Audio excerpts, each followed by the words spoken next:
Hello. Welcome. Howdy, friends. It's late. I took a nap. And I slept slightly longer because I was sleepy. So we're gonna do a quick one today.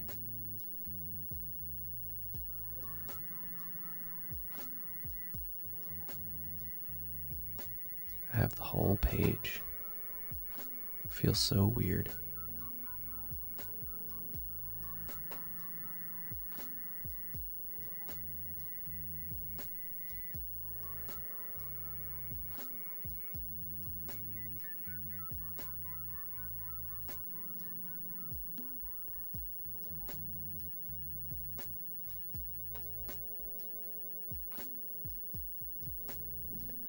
Tizzle, hello. Welcome.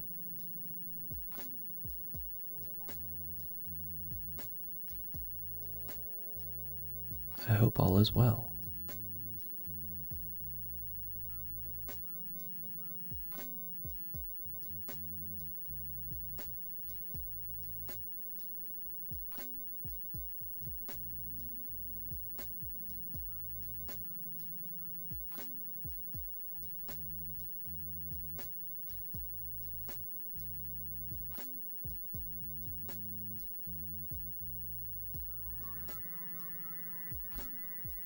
Oops.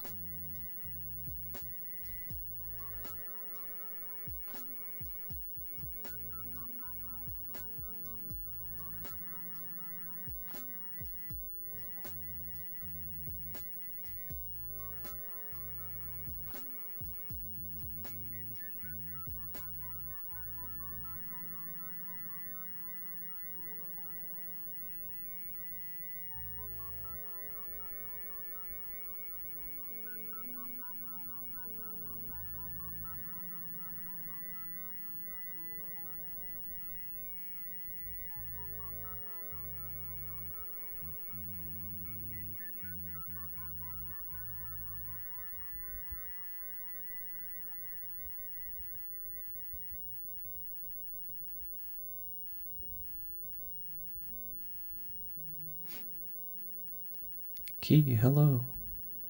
It's very weird. But also like kind of a relief that I'm not constantly like, oh man, I have 17 other steps and sketches to figure out. So it's kind of nice.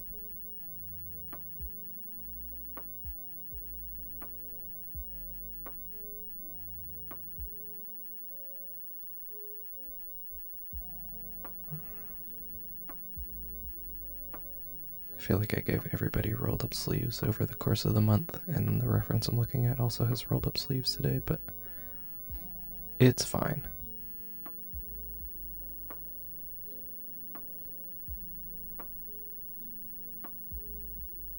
I can be a little more detailed with them this time, though, because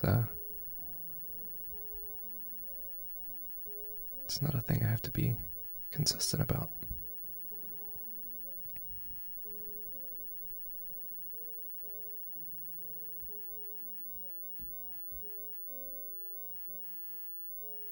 Glad I got to mix it up. Hey, thanks.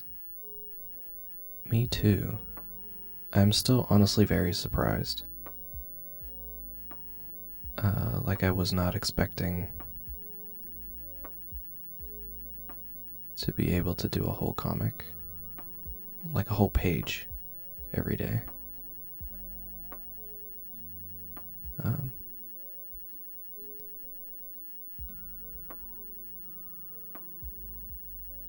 but yeah, I don't know how people do it unless it's like a full-time thing. Because that is hard.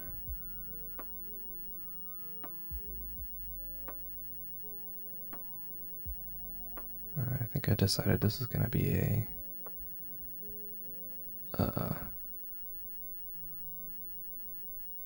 this will be a Roz drawing today, I think. Rose, hello.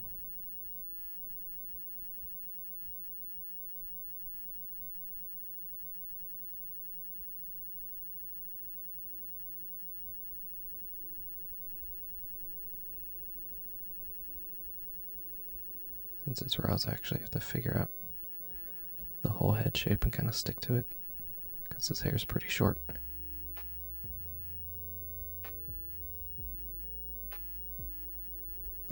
Actually, this person in this reference is kind of turned a little bit more.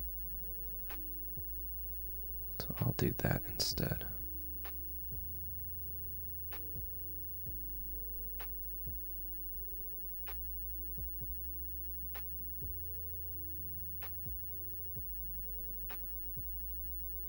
Roz is always a little more fun because his face is generally more round than the other ones.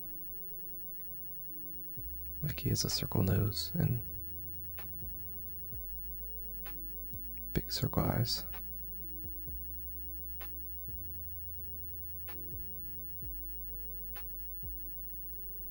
It's like very subtle, I think, if you were to just kind of look at them without really like paying super close attention, but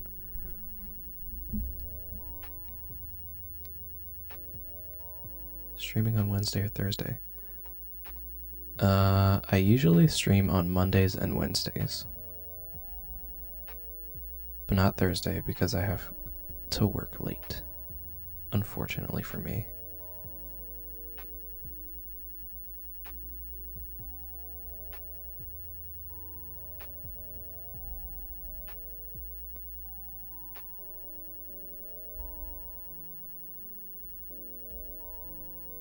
I have to remember to do all of his face details. Ross has a lot, surprisingly.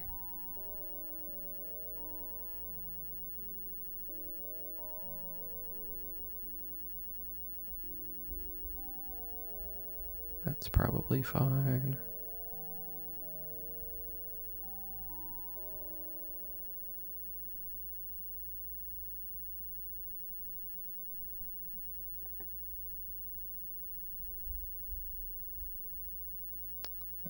Just for funsies, we'll put like a pillow here. Just to kind of break up these lines in the background a little. We'll put one like just barely in the frame here as well.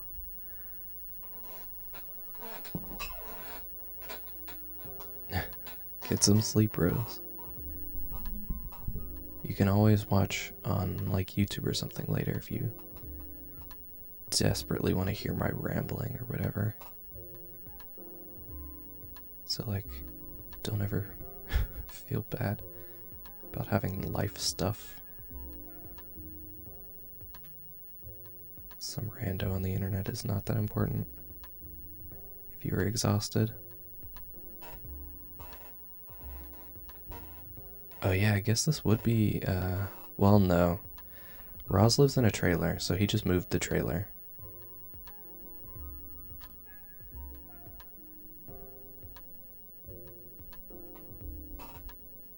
It's like one of his deals. The reason he was like living out in the desert is he's completely self-sufficient. This person has cargo pants, and I kinda am here for it. So let's give Roz cargo pants today. Jesse's usually the one who has cargo stuff.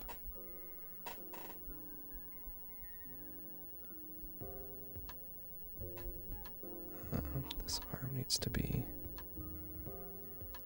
tilted a little more in this direction.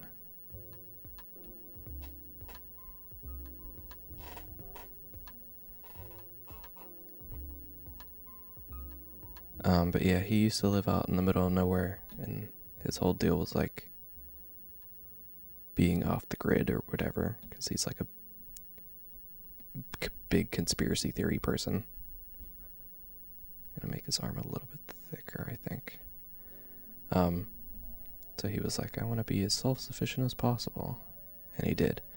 So one of the benefits of that is that now he can basically go anywhere, whenever he wants, which like is the dream, you know? The traveling the world part, not the constant paranoia from conspiracy theories part. We're gonna make this a little more steep of an angle. Kind of show that he is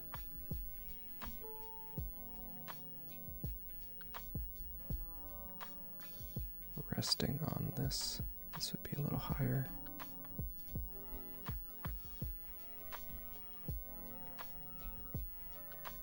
Oops. Get rid of that.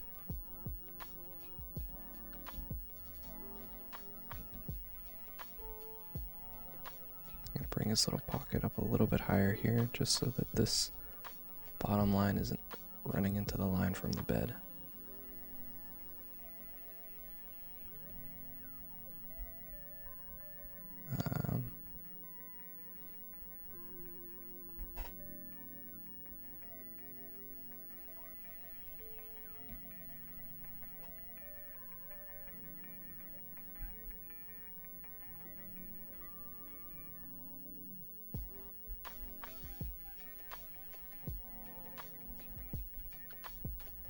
Shoulders are a little too far forward here, I think.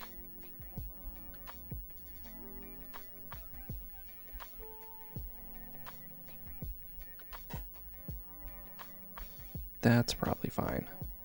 Alright, let's go do some line art stuff. I can finally go back to my normal colors for line art.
Every time I draw Roz, I'm kind of always like tempted to try and find a way for him to show off his stretch marks because they're fun to draw.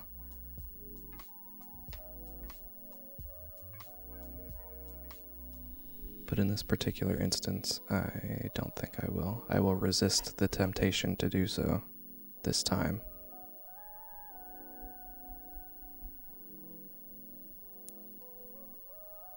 Just because I like this pose.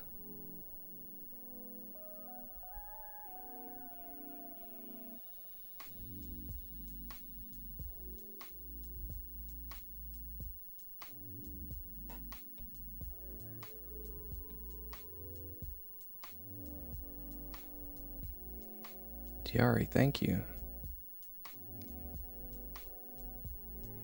I appreciate that.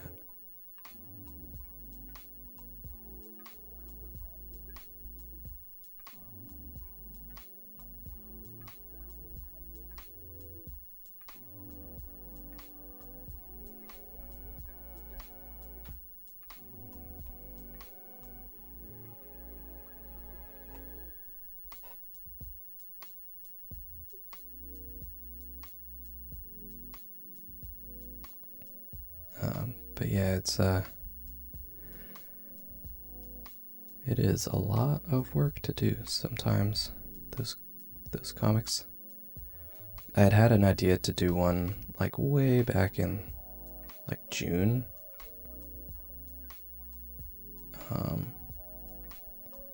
But I did not because of how much work it would be to do it.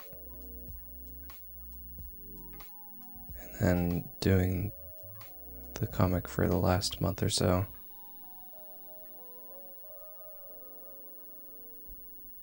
was like, oh, this is kind of fun actually, but also it's so much work.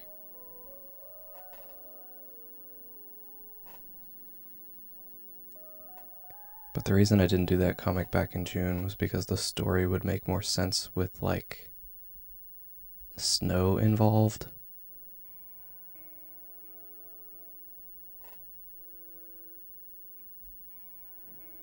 There were some other like similar situations that I could have gotten from like a summer month kind of a setting, but I was like, this would be a lot more easy to write if it was winter time. But it was like the middle of summer, so I didn't really want to try and put out a winter story in the middle of summer because that feels weird.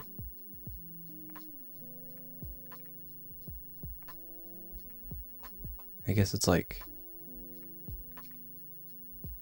Australian summer or whatever on the other hemisphere down there. But it's not cold in the summer up here, so it felt strange.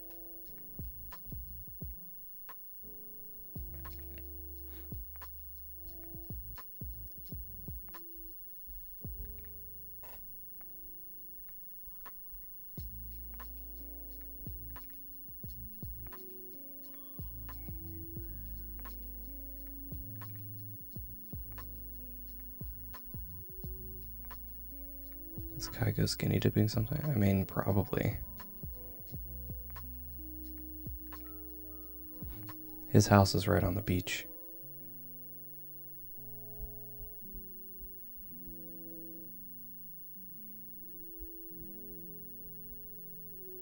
So, like, it wouldn't surprise me.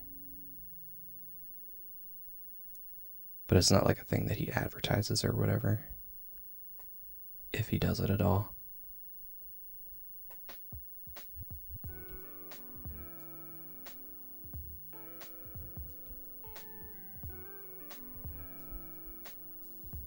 This eye is too big.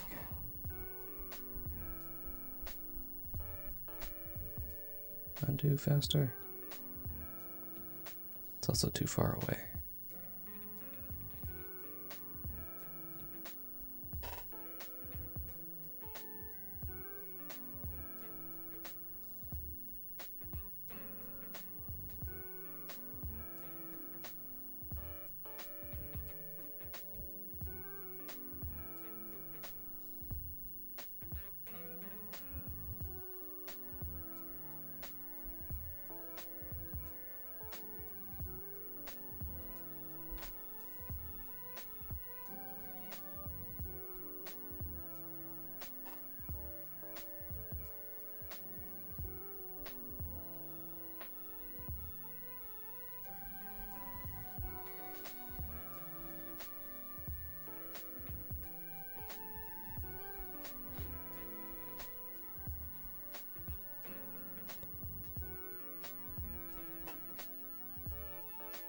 My like pinky finger has been hurting recently, like my arm in general.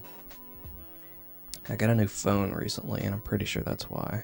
It's like heavier than my last phone. And apparently when you do that thing where you like hold your phone like this and the bottom of it kind of like rests on your finger like that, it's like bad for your tendons and stuff.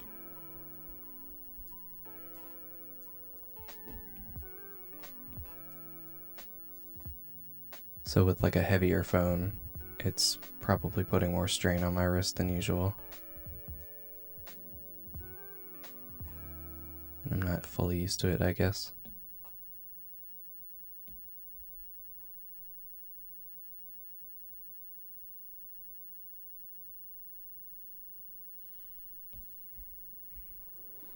The struggle, am I right? I'm kidding. I have one of those little pop socket things, so I guess I just have to get more used to using it on this phone.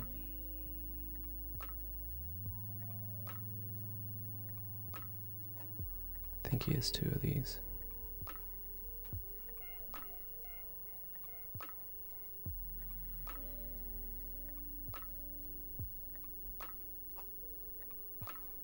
Probably don't need that little last one there, but that's fine.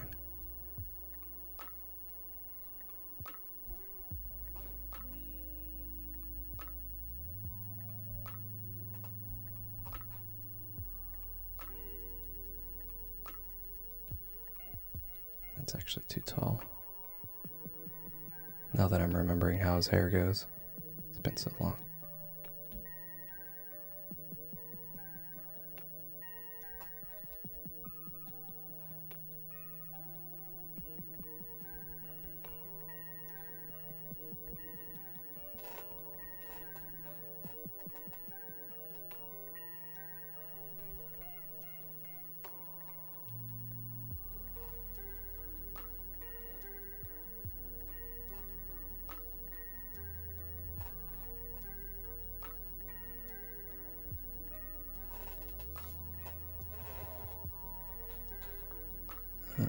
Something like this, actually. Hang on, his hairline was a little bit weird there.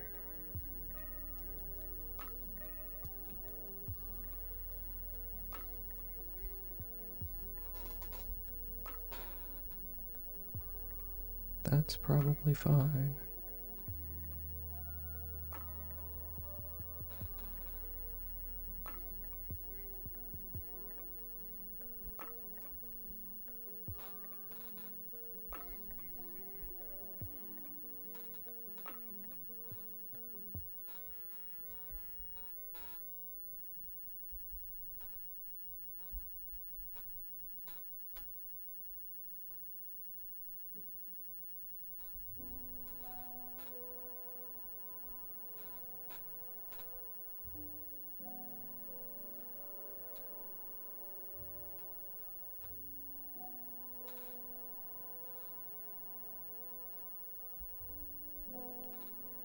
It's so easy to get carried away with wrinkles like that, so I'm hoping I did not, but you never know.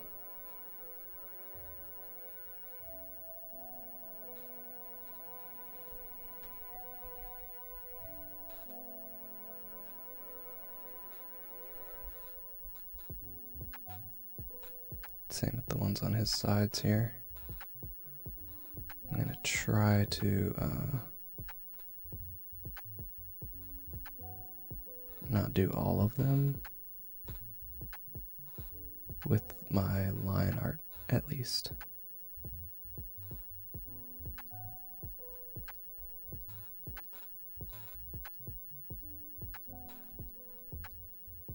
A lot of times you can get better shadows if you kind of maybe only do like 1 or 2 of them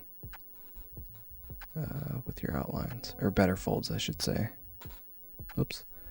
Do only like 1 or 2 with the actual lines, and then do the rest with just like shadows and lighting. Tends to work better, in my opinion. True Wizard. Is it Senior True Wizard? Or like Sir True Wizard? Sire True Wizard. Welcome. Maybe we'll just leave it at that for now. Try and get this out of here.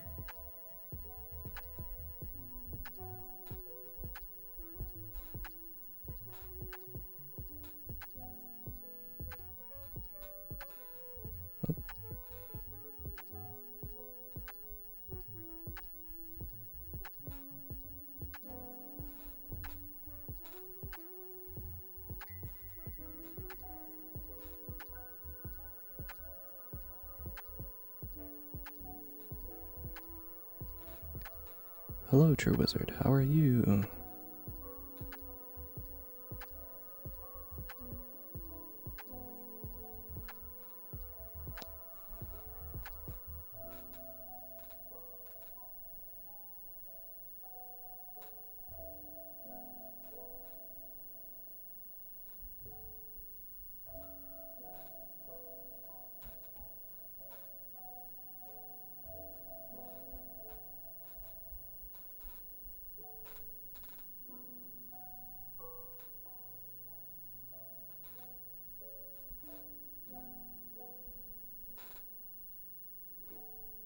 I almost completely forgot that I was like, let's give him cargo pants. I was like, what are these lines over here doing?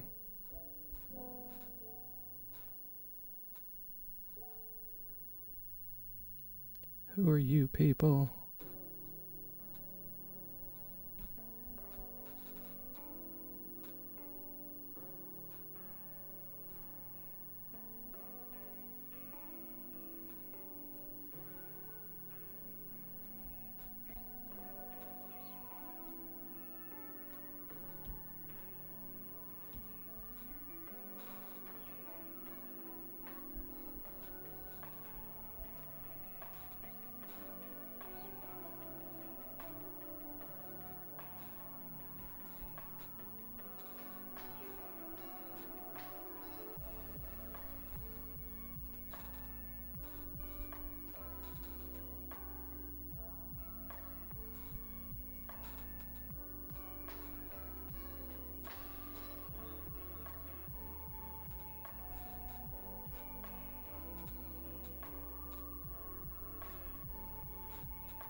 My canvas is a 1920 by 1920 square.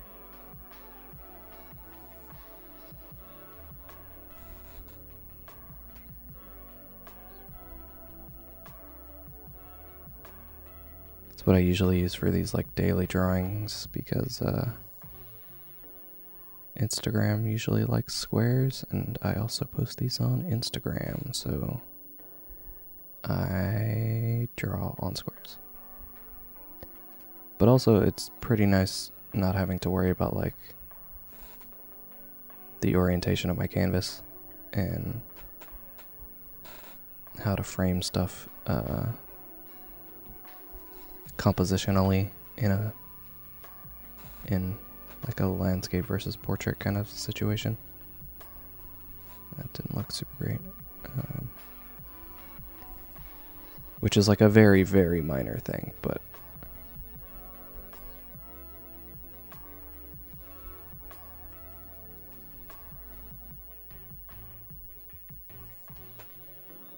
sometimes it's nice to not have to really worry about it and just get it started, like with drawing something.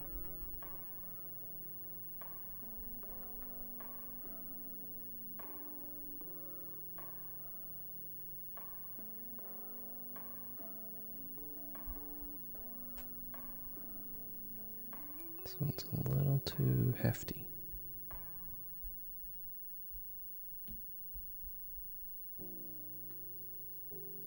I'm gonna round this out just a little bit more.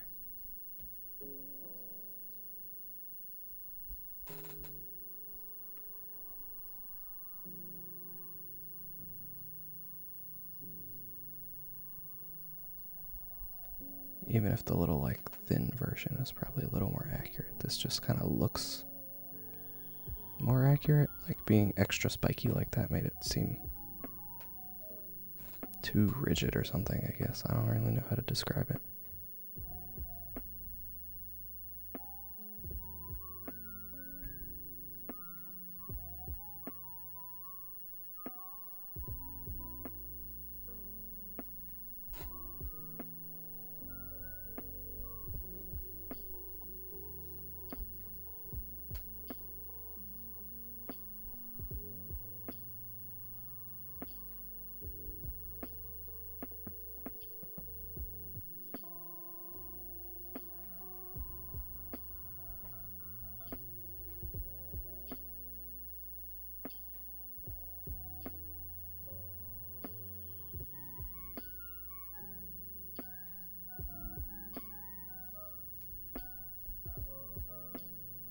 Probably don't need to make sure that that line is continued, but I'm going to, because I can.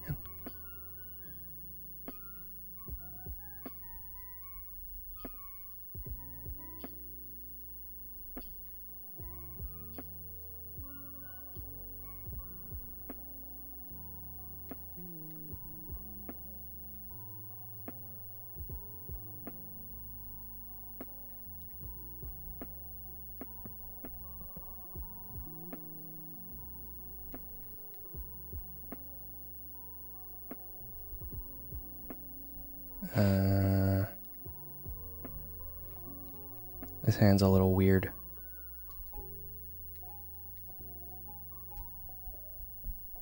But I'm concerned about color. So I'm just gonna leave it for now.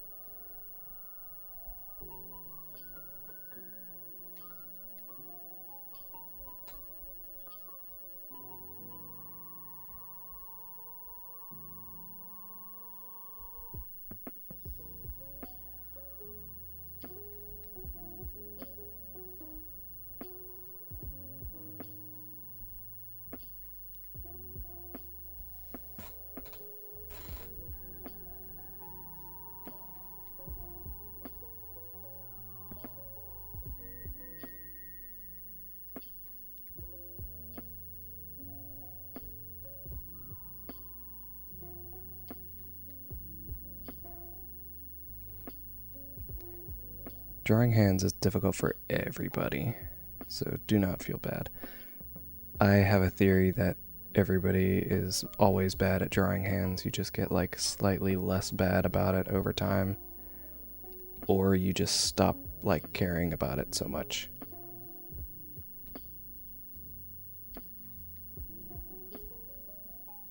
And then in the act of not caring about it is when you start to be like, oh yeah, this is actually not that bad.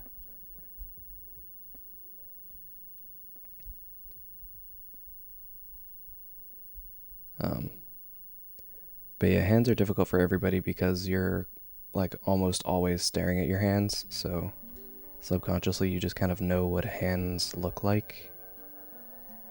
So it can be very difficult to kind of capture that, the subtle details that you really want to capture in a way that will, like, make sense.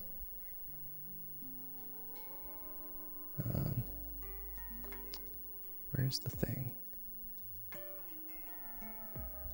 Turn on the drawing guide for like just a second so that I can turn on drawing assist here.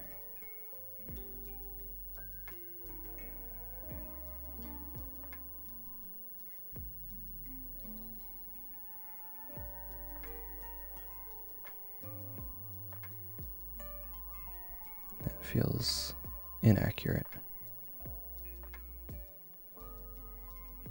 Right? Like it feels too high on this side versus this side. Maybe I will leave this drawing guide on after all.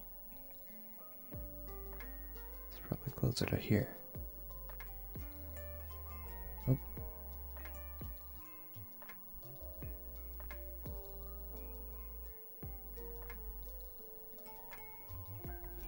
Yeah, that's fine. I didn't mean to press that button.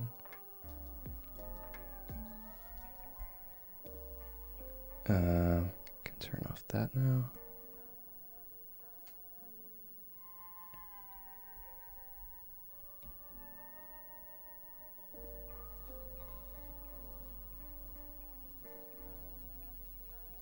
Yes, Felix is an anime fan. Specifically, like, 80s anime. He's really into magical rural stuff as well. But he's not a boxer. Well, I mean, I guess maybe a little bit. But he is an MMA fighter during his downtime. Let's see. I usually give Roz like some warm colors, so let's go with that today. No. This whole thing? Okay. Let's see. I think I will do this color.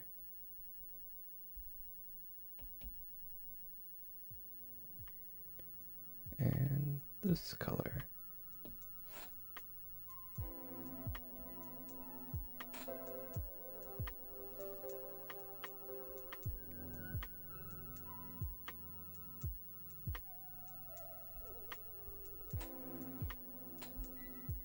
This is the part where the reference kind of stops mattering, because I'm not really looking at it anymore.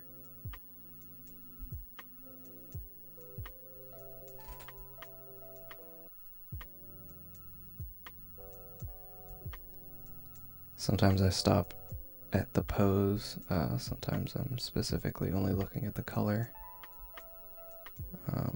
Sometimes I'm only looking at the lighting. Tend to just kind of pick and choose parts of reference to pay attention to sometimes. And then the good thing about art is you can just kind of make everything else up as you go. Wow.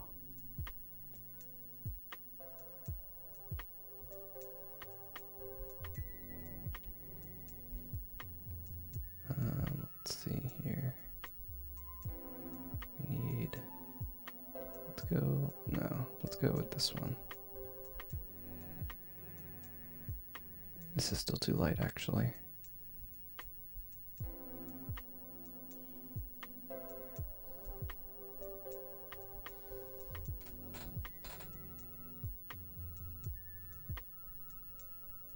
And I gotta fix that line.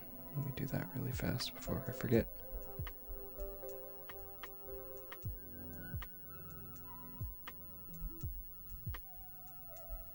Okay, this one. Let's try this color instead. It's a little better.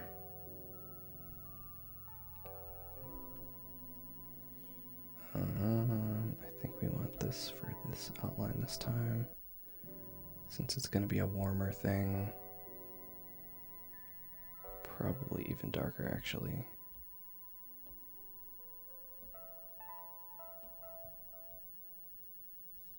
Ever so slightly darker, but that's fine.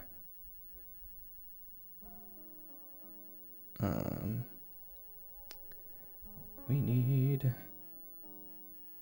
Let's try this color for these.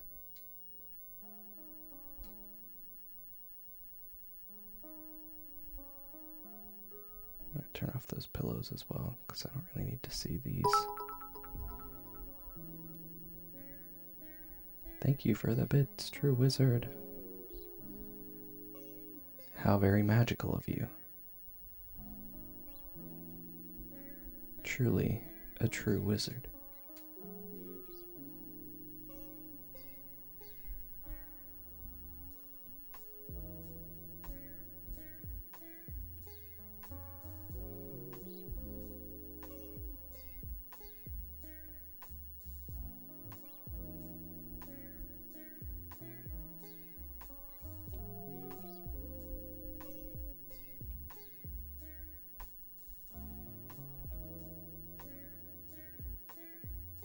Turn this down a little bit just because I don't want it to be so much brighter than everything else, you know? Alright, so that's all the background. And now we can do... I think it's this color. It has been a while. This feels right, though, I guess.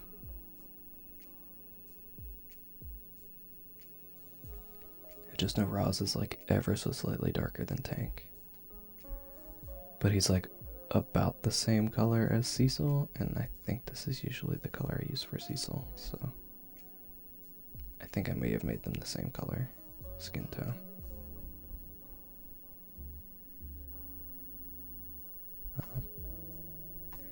But to anyone who is unfamiliar with how I usually draw stuff with color, this is usually how it goes. What I will do is fill in everything like I'm doing right now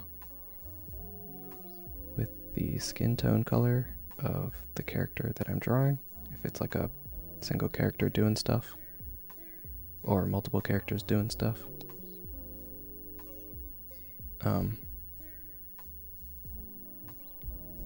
And then what I will do is every subsequent color that I use after this is going to be set as a clipping mask on top of this layer that I'm on right now. So what that means is for this initial portion, I have to color inside the lines, sort of. But for everything else afterwards, I can be a lot more loose and don't have to worry about it, because it being a clipping mask means it'll stay to the bounds of this layer that I'm currently on. So as long as this stays inside the lines, everything else that goes on top of it will also stay inside the lines for the most part. There might be a couple little variances here and there between like different colored sections on the character themselves, but it won't like extend into the background, which is the important part.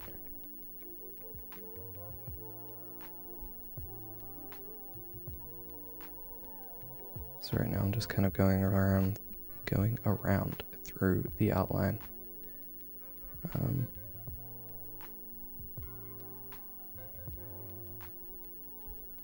And if I could zoom out, and then once I complete this little line all the way around what is essentially the character silhouette, I'll fill it all in with the skin tone color.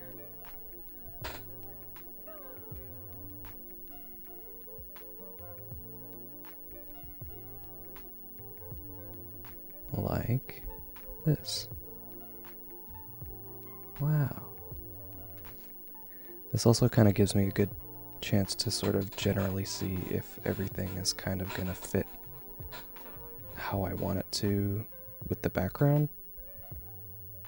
It's not exact, but it's a little closer. Okay, so now I get to do his hair.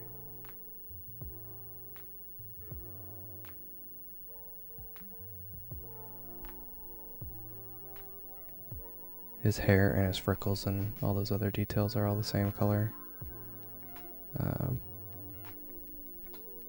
Which I did specifically for saving time and not being confusing purposes. But just like how I filled in the skin tone layer, I'm basically going to do this for each like color that I use. I'm going to fill in all the spots that I know that it's going to go. Then I'll move on to a new layer and a new color.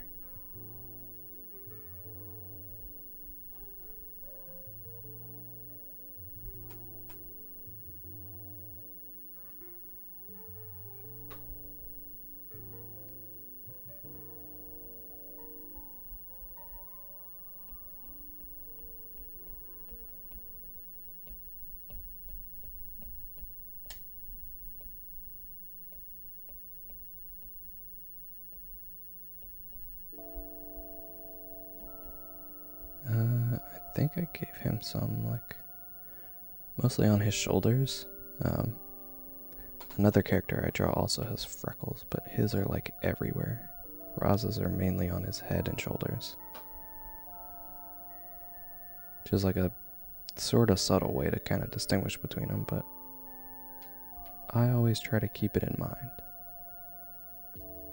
Next I'm going to grab one of these skin tone colors to fill in his eyes.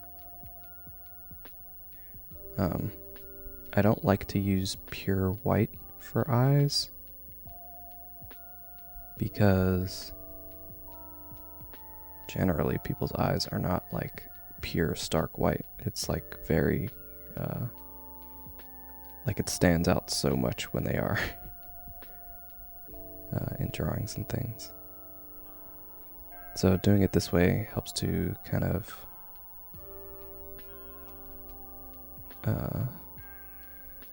shift the focus a little bit away from the eyes as hard as they would be if it was pure white. But also it lets me do other stuff like add lighting and shadow to them in a way that is convenient and easy for me without having to balance my values around pure white, which is a huge hassle sometimes. Just trying to get the bottom of this eye to line up the way I want. I think it's something like that is what I'm looking for here.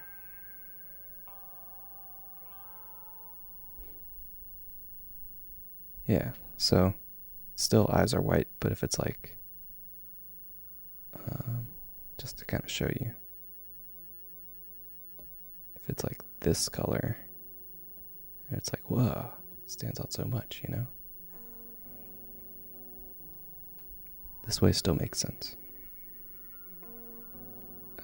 Oh, I almost forgot.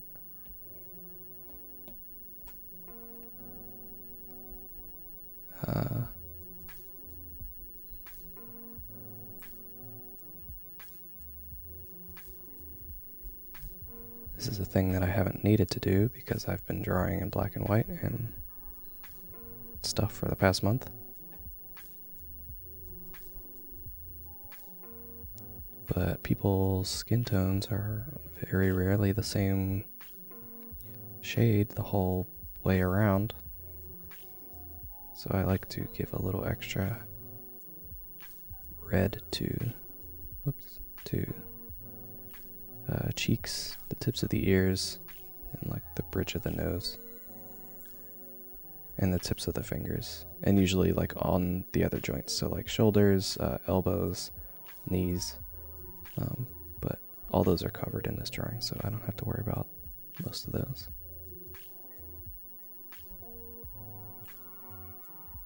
And it makes it easy to make people look extra blushy because all you do is make the opacity for these particular layers higher than normal. Clipping mask, that's the button I wanted.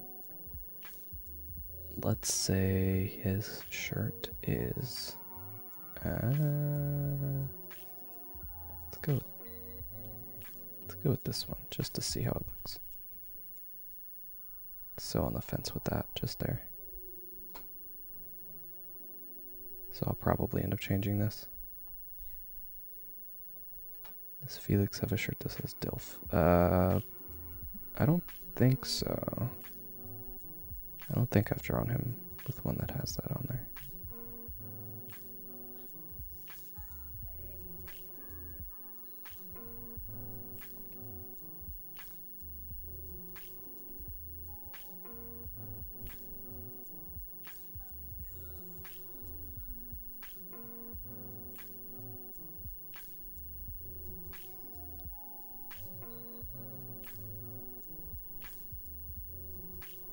This is usually also how I would color things in a traditional way.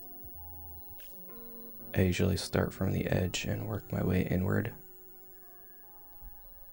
Just because the edge you have to be a little more slow and pay attention so you don't get stuff where you don't want it to be. And then everything that goes in the middle can be just kind of whatever. And that's pretty good. Let's try this color for his pants. Let's try this color for his pants. This may not work out. I want it to be visible enough to stand out against the background here, but I've made the background quite subtle. So actually I don't need this line because this whole thing is going to get filled in, so let's ignore that for now.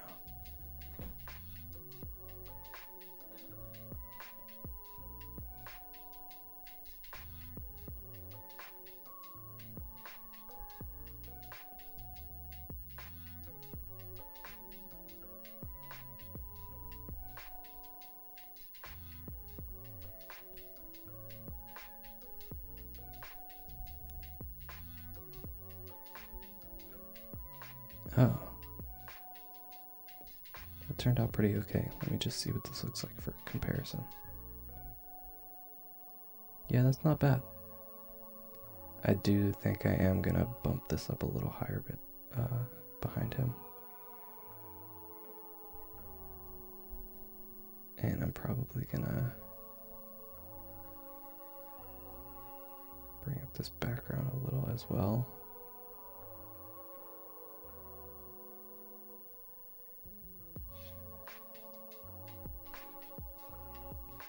Yeah. Okay. Oh wait, I almost forgot one. This color.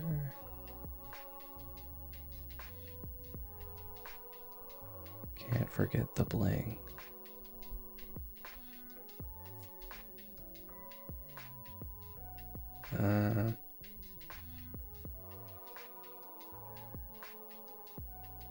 Let's say this, I guess.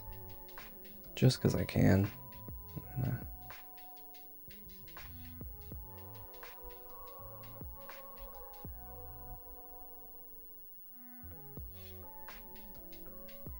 Give the boy a spooky alien.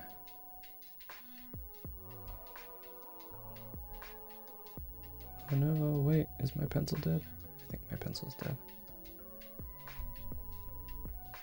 Such a tragedy.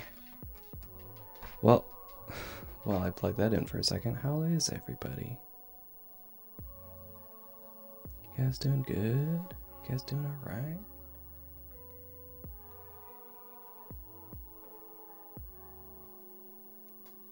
Tank and Felix are roommates, yes. Oh wait, is my pencil fine? It was just lag? That's weird. Well, got a little bit of extra stuff in there.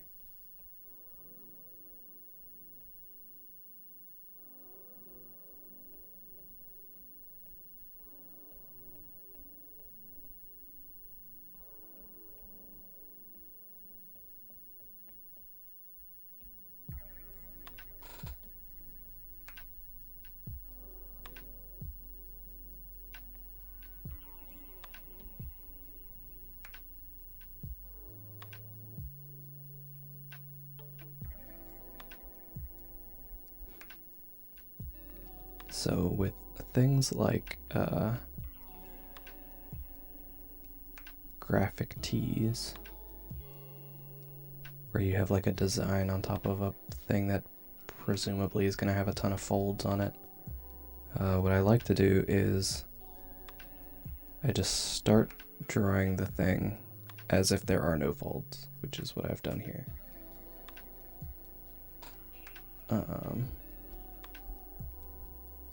And then afterwards, I will adjust it for the other folds that are on the fabric. Make this a little bit wider, a little more guitar pick shaped.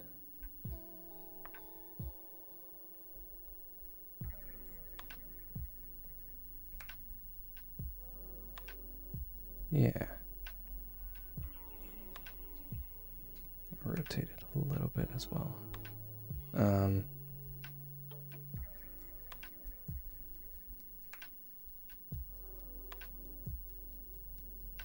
Is this gonna mess up the whole? Yeah, kinda.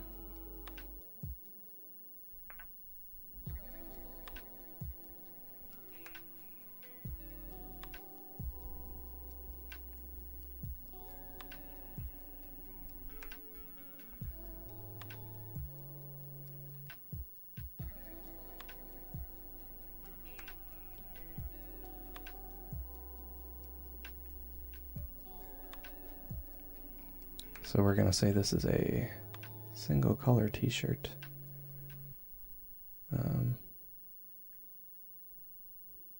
Which is probably gonna be slightly more of a pain for me to draw, but, well, only because I'm doing it this way. I could probably do it in a way that's not nearly as annoying, but that's how I'm doing it. If you're unfamiliar with the way t-shirts work, a lot of the time they're done with like a screen printing situation. So they print like a single color all at one time and then layer a bunch of colors together to make the design. It's very reliable for printing the same thing a bunch of times in a row, which is why they do it for t-shirts so much. But because of that, oh no, I think it was this color. Because of that, usually your t-shirt designs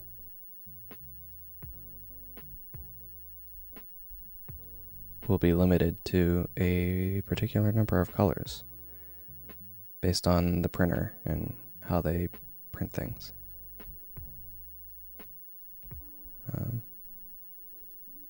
Like as an example, a place that I usually go to get t-shirts has 6 colors for their shirts, meaning that they can use any number of colors, but they only ever use 6 in any given design. So this being a 1 color shirt means it's only this color that I'm going to use. And like I mentioned before, I'm just going to kind of adjust these for how the folds in the fabric go. Whoops.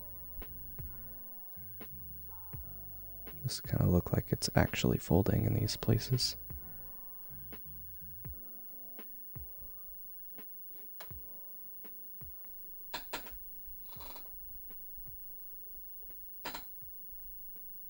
Real subtle stuff for those folds.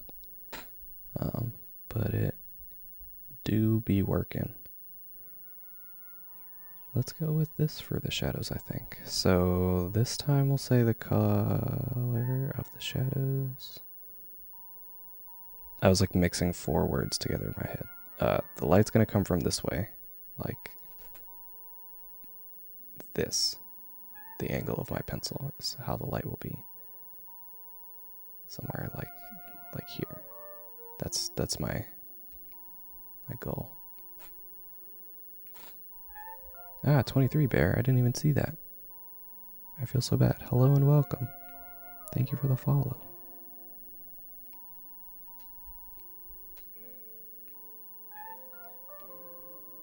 So the way I usually do shadows is just kind of pick a color and then fill the whole thing in. But because of the way this one is going, I'm going to make a clipping mask on top of my line art layer and fill it with black, just so I can turn it down a little bit. So that way the line art is a little closer to black, but still not fully black.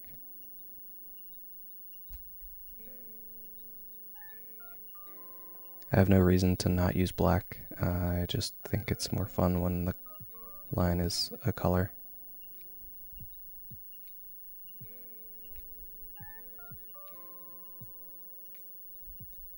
If this was like a black and white kind of pencil drawing situation, I would avoid black because when you have to balance values against one another, values are relative. For anyone unfamiliar with the term, values are basically like your light and your darks in your image, your shadows and highlights. So values are all relative to one another, meaning if you have a thing that's like dark next to a thing that's like light, the darker thing will look darker and the lighter thing will look lighter. So if you kind of start with like a middle ground, like a gray somewhere like here. Oh, my little dude's kind of covering it. A gray that's like kind of this one.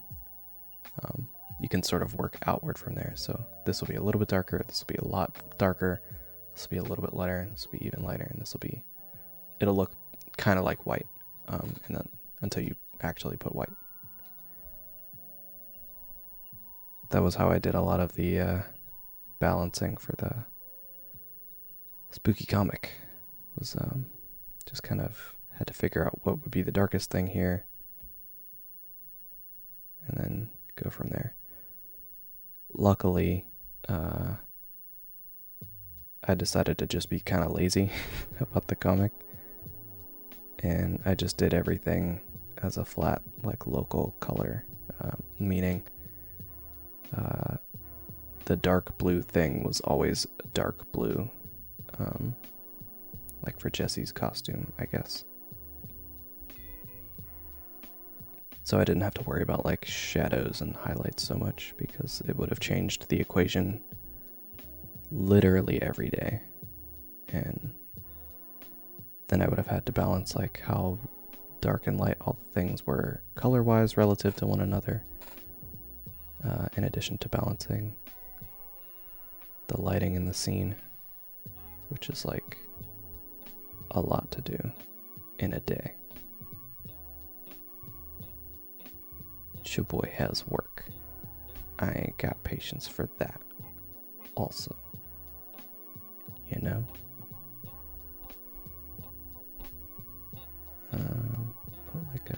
Put like a thing here, I guess.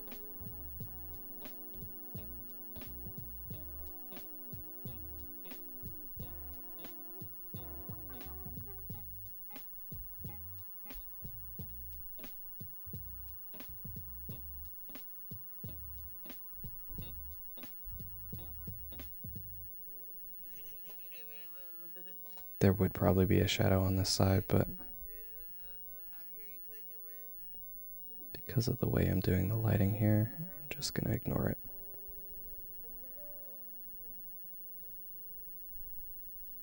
I'm just sort of basically picking and choosing some of the bigger shapes for the shadows to kind of accentuate which way this light's coming from.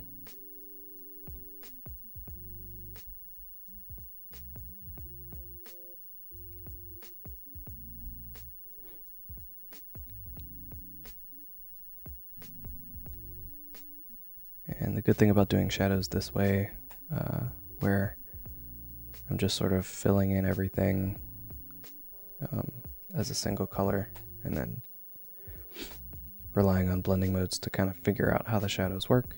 So it's faster. It's the biggest advantage. But also I could turn all of these colors off and work that way if the color gets distracting. If I'm in a real rush, I will do this like this, where I just do the shadow parts first, like the lighting and shadow stuff first, and then do the color after the fact. I don't know why, sometimes it's just kind of faster for me to do it that way.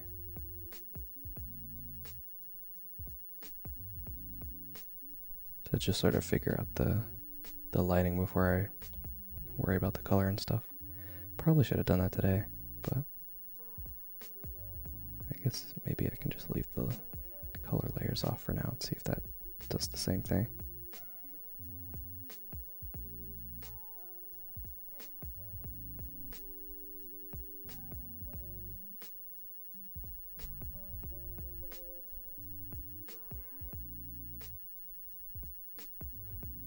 Jinx, hello.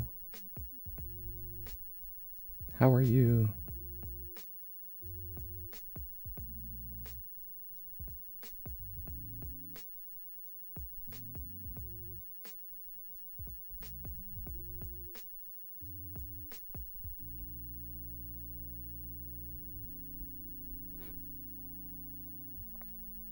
So this is that part where I'm going to start putting in some of the fold shapes with just the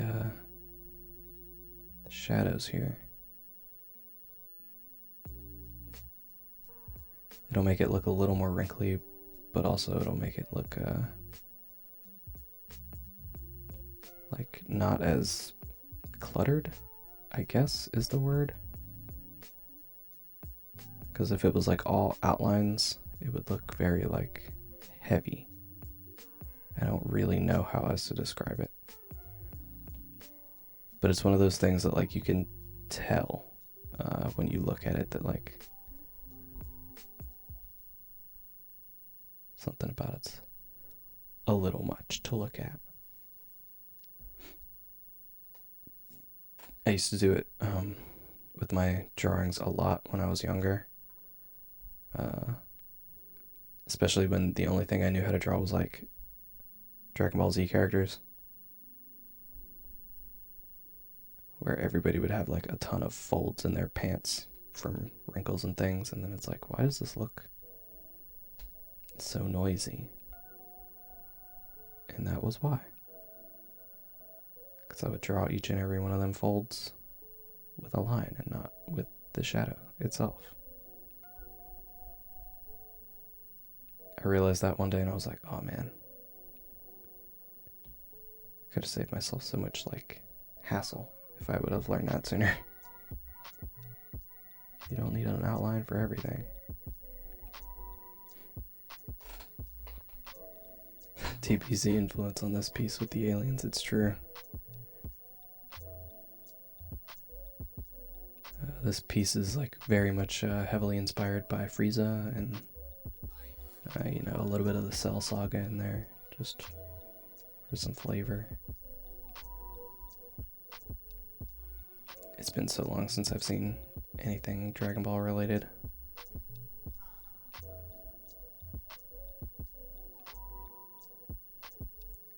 I don't know anything about like whatever's currently happening except for the Ultra Instinct theme being one of the funniest internet soundtrack songs. Just that little intro is always so good to hear in the wild.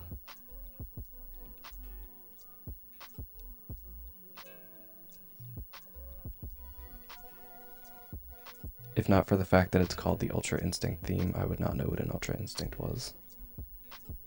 Actually, I still barely know what one is. I just know it's like probably, I would assume, some power level thing.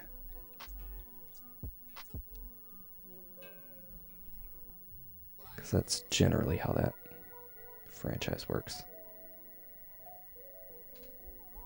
They fight a person who's very strong, then someone gets very strong, usually Goku, and then beats up that person with their newfound strength until someone else appears who is stronger than that person, and they rinse and repeat.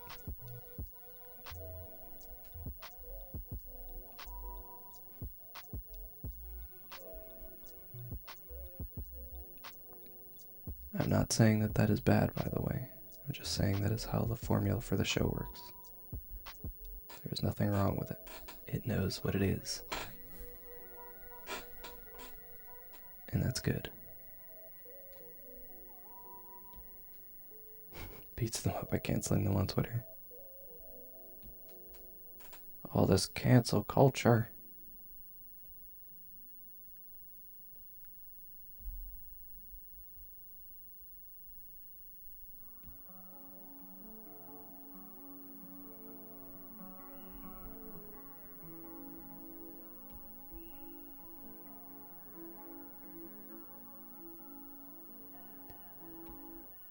And then whoever he fights puts out like an apology video or something. They wrote a script down in the notes app on their phone.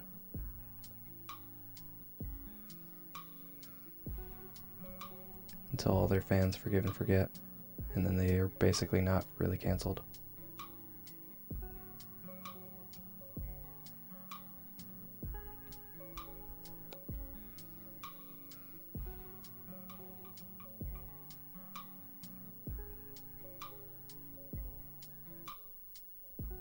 At least I think that's how it works. Maybe I'm wrong.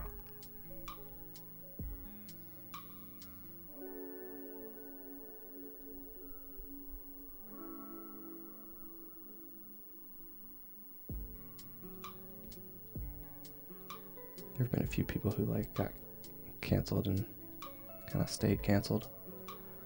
I was reminded of Ken Bone the other day. That dude with the red sweater from whatever presidential debate that was, who was like a meme all over the internet for all of like a month and a half.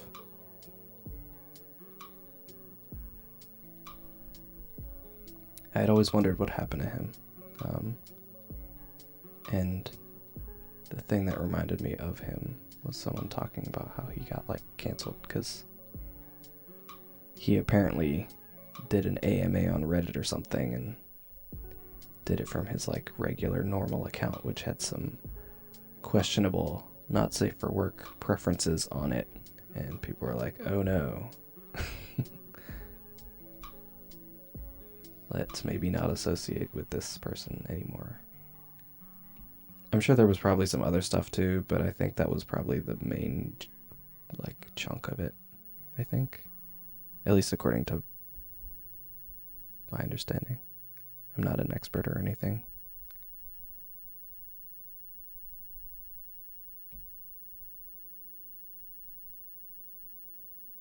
But like, that's unfortunate, you know? You hate to see it. 15 minutes of fame and all that. He boned it, indeed.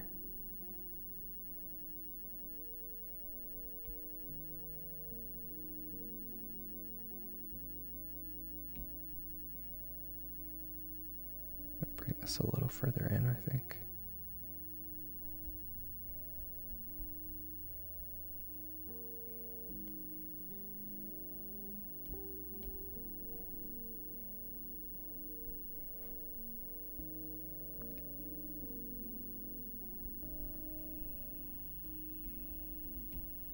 I don't know why, but that reminded me about how I've been seeing just so much about Arcane, the League of Legends show that's coming out on Friday? Does that come out this week? I think that comes out this week. But then that reminded me about like how people are still kind of mad about Riot and all the stuff that happened over there, which then reminded me about Blizzard. People were mad about all that stuff. And how they literally named a character after a person who did some pretty not cool things to people. So they had to rename that character. Which is like very funny just on paper that you named a character after a person who did some stuff and then had to rename that character and make it make sense in world, I guess. I haven't played Overwatch in a minute, actually, so did they ever actually, like... Did they give, like, an in-universe reason for why he's called Cassidy now? Oh yeah, all the sprays and stuff. Oh man, that would be such a nightmare. Especially for, like, artists who did it and were, like, so happy with it at the time because it was, like, perfect, and they were like, oh yeah, tight.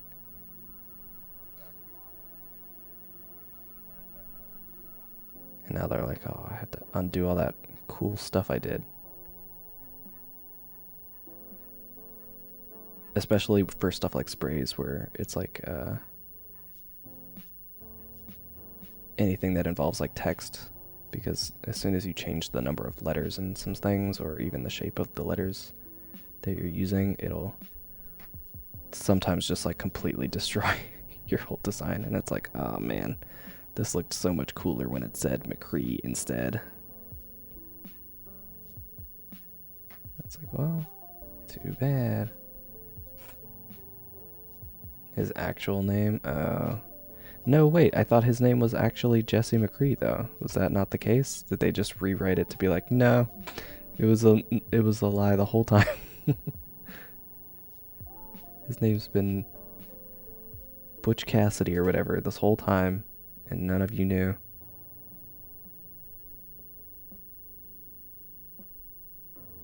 Because if so, that's kind of hilarious.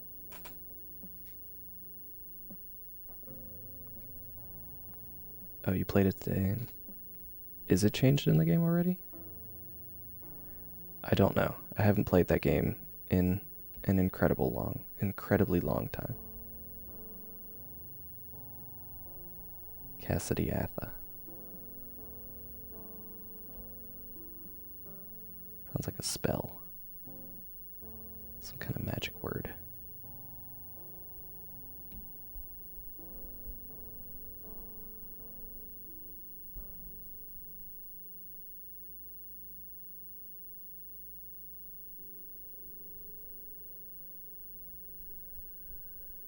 Instead of Agatha?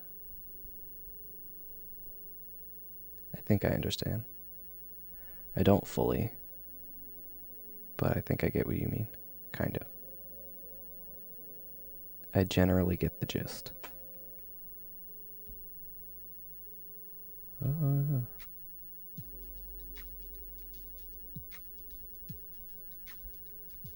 WandaVision. I get you. I understand. I'm picking up what you're putting down.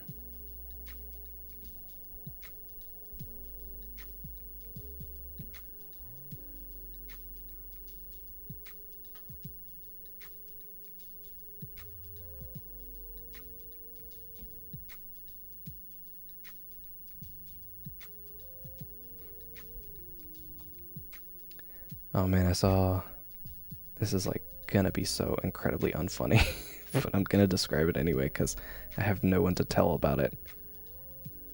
But you remember how in WandaVision there was like a part where Vision had like that big turtleneck sweater on, and everyone was like, "Oh, Vision, hello." And then there were a lot of like very funny edits online that like also gave him like a fade and like a gold necklace, and they called him Vaishon. I saw one thing come out of the Buzz Lightyear trailer that did the same for Buzz Lightyear. They called him Buzz Lightskin, and I lost it.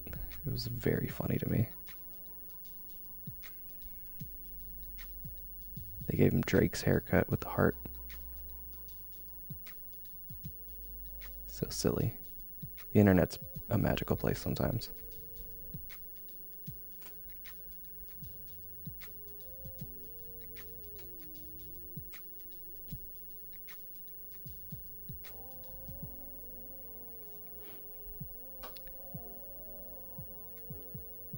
The whole Buzz thing is like such a wild, like such a wild thing to think about on paper.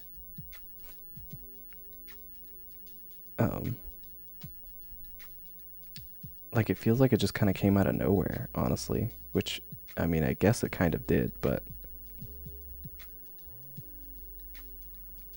it's like if you were at some point to explain to someone at Pixar when Toy Story came out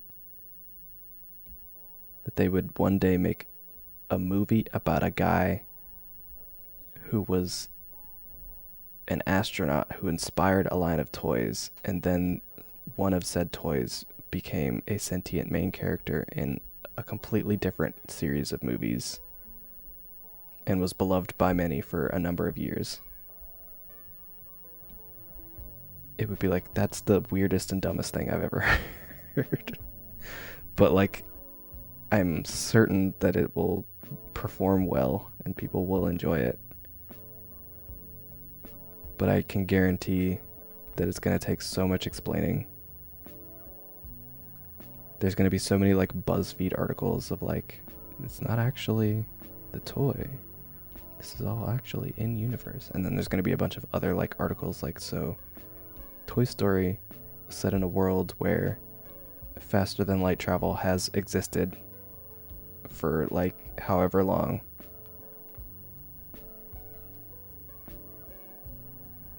There could actually be aliens, depending on how the movie goes. People of Andy could have gone to space and lived in space for a while. You don't really know. It's like a lot. It's a lot to think about. There's a lot of implications there.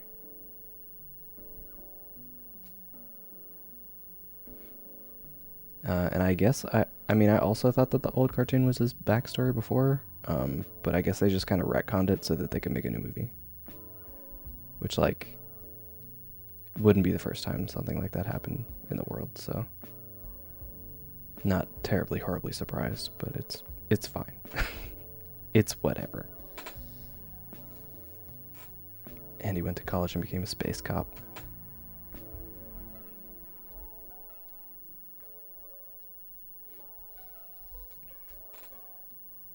Oh my god. If they put him in the MCU, that would be the dumbest thing in the world. I don't think that they would do that. If only because somehow Marvel and their properties would have to get involved, and I don't know if they want to deal with that exactly.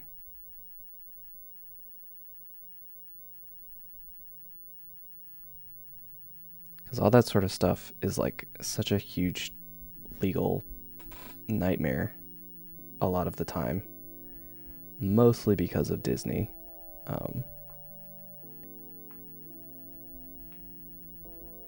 So like Disney properties in general specifically are just like the worst.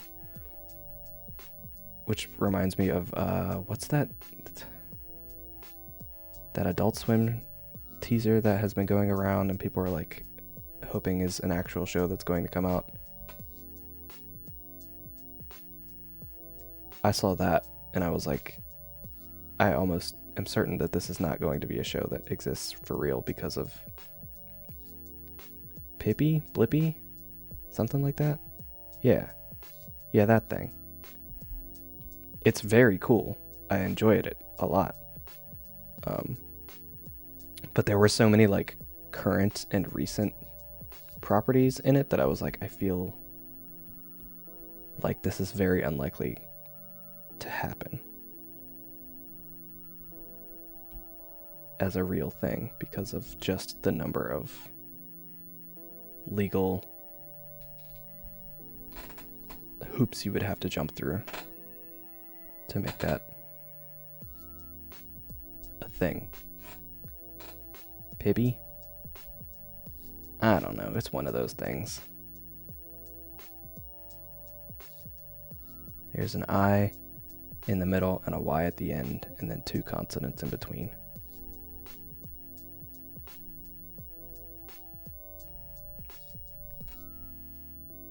I'm gonna make this a little longer here.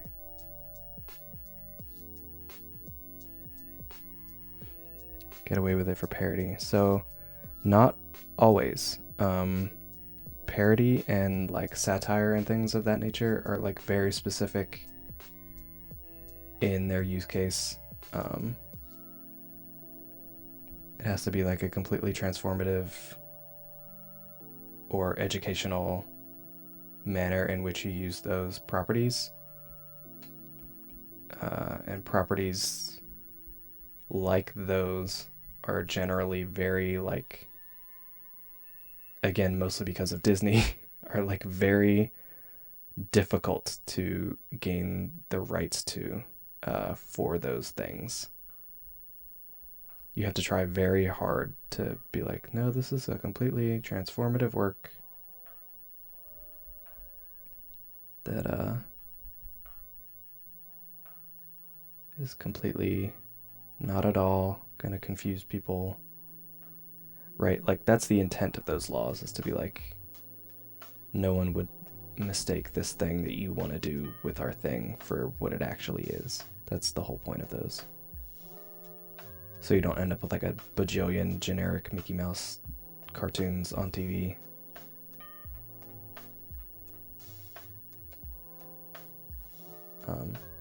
So a lot of the like appeal of those, in my opinion, was the fact that it was like all of these famous cartoons that you enjoy and love becoming like corrupted in some way. So like the fact that you recognize it as a memorable cartoon character would mean that it is not fully transformative. That would be like my guess for why some lawyers would not let that slide. Because it's like, all of our branding behind Finn and Jake has been about these 2 adventurers being delightful and wholesome. So if you suddenly stick them in a show where they're a terrifying eldritch monstrosity, that's going to mess with our bottom line, and we don't want you to do that. That's a lot of like where all that comes from. At least that's my understanding of it. It's all about that moolah, those big bucks, and it's mostly Mickey's fault, so we can blame him. Sometimes I get so upset thinking about how like copyright law used to work before the mouse and all the cool things that we've had because of how copyright law used to work before the mouse.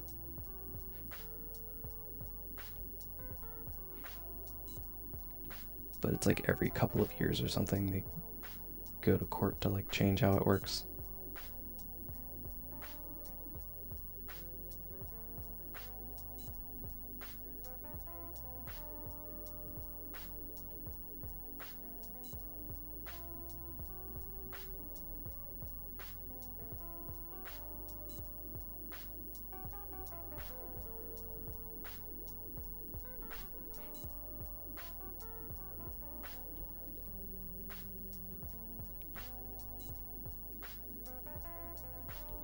But part of that has led to,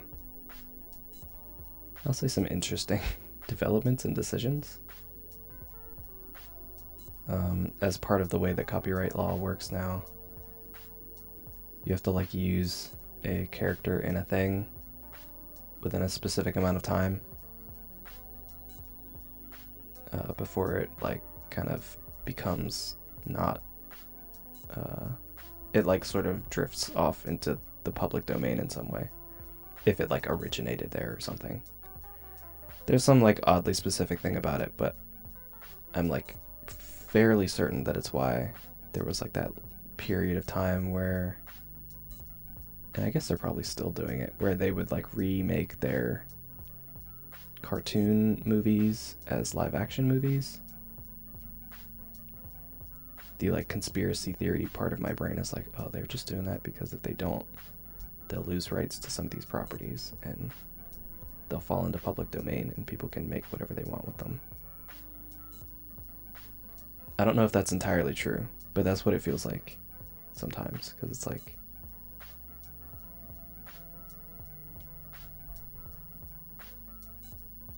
I don't know, it's kind of hard to describe why it feels that way. Where you're just sort of like, this isn't as good as you could have made it. You usually have such high quality standards or whatever. Not to say that it's not like good. People work hard on those movies, but I don't know. Maybe part of it is like a rose-colored glasses thing, where it's like, this isn't my Lion King or whatever. I didn't mind the Lion King though. I thought it was pretty okay. Let's do a couple more over here.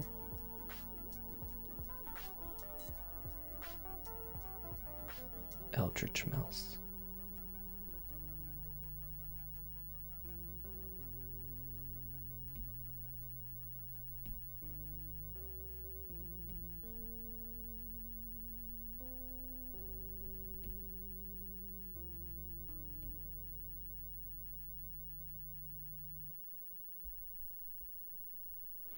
Cruella was good. I still haven't seen Cruella, so I'm not sure.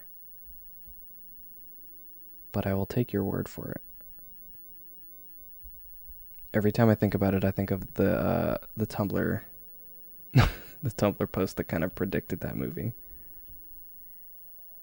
where they were like, "Let's make a gritty reboot of Cruella," and she is mad about dogs, not because she wants them for fashion, but because they like killed her parents or something stupid.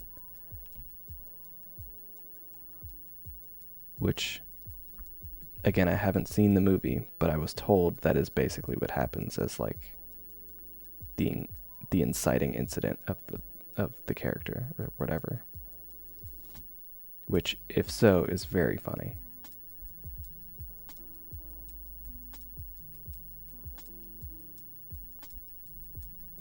Kind of like what they did with Maleficent, where they were like, no, actually she was a good person the whole time.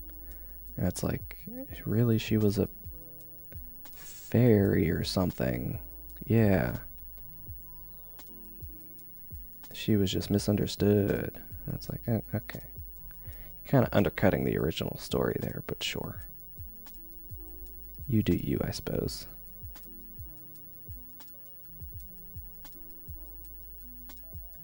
I'm gonna bring the shadow in a little bit more to sort of reflect his actual curve of this leg here.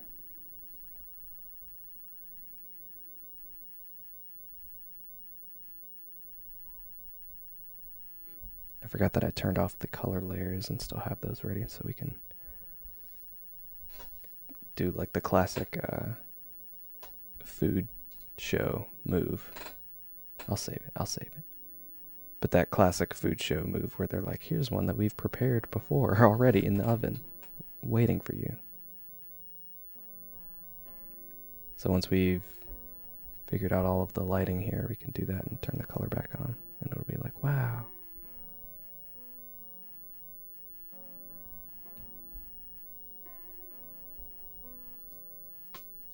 Unlike with the shadows, I want to be a little less heavy-handed with the lighting, because the more you have, the harsher the light becomes.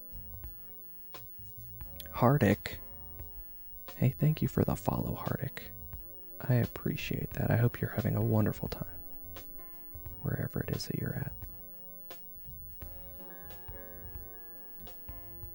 at. Yeah. Lighting, I try to be a little more subtle about, but I still do like way more than I probably need to do as far as highlights go, to the point where all of the boys usually look very shiny, but I think that's part of their charm. Everybody kind of looks a little bit like Bubble Buddy from SpongeBob. And, you know, I'm okay with that.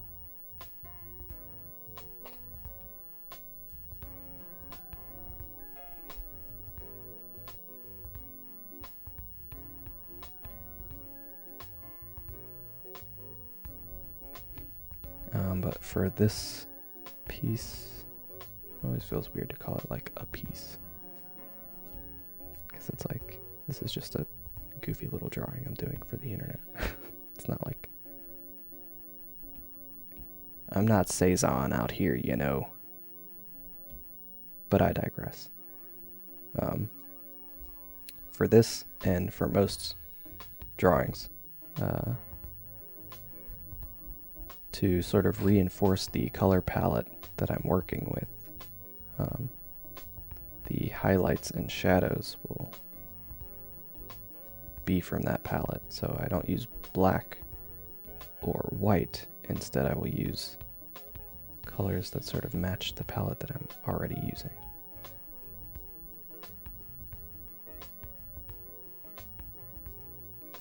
Another little shadow bit here. This is because I'm bad at choosing colors a lot of the time.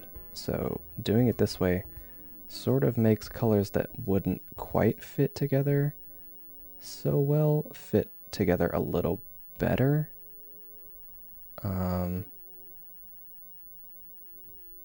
And so because of this, I don't have to worry as hard about like choosing a palette that works together well from the start, I guess.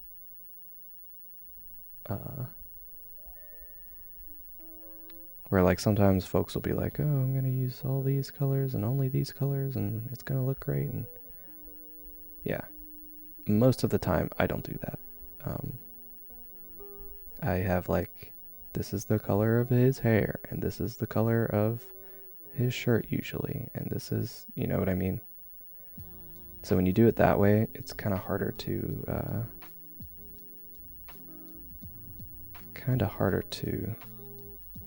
pick a whole palette that sort of works and fits well together, I guess.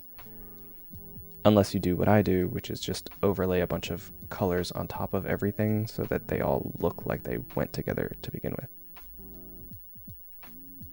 It's cheating, basically, is what I'm telling you. if you too want to be a cheater like me. It's actually not that hard to do. You just have to kind of practice to know which ways of cheating work better. Also, hello, Bear Boy, welcome. Welcome to my my confessional.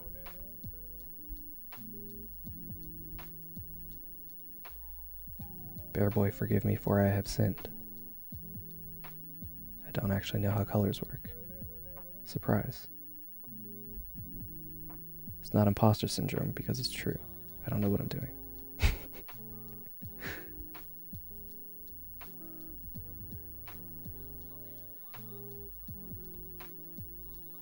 I've been flying by the seat of my pants this entire time. You guys caught me.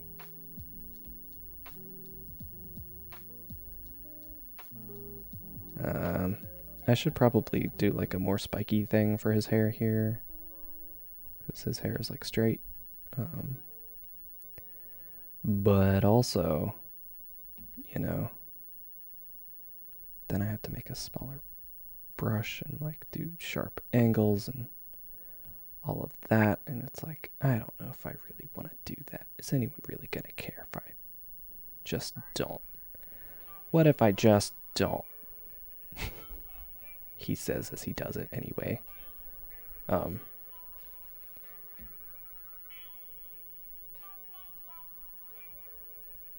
kind of just sort of like, sort of make these edges generally sharper. Not really paying much attention to what I'm doing. Like there's not any specific rhyme or reason to it. I just need these to be not round anymore.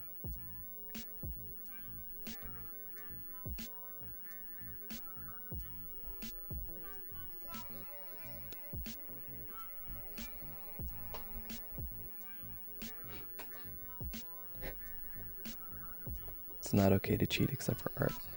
Well, that's that one famous art quote. What is it? Good artists copy, great artists steal. It's like a thing that people say about art sometimes. The idea of it being like, you'll incorporate things that you absorb in your day-to-day life into whatever it is that you're working on at the time, to the point where it's like so far abstracted from the thing that you got it from that it's basically like you stole it from somewhere and no one will know.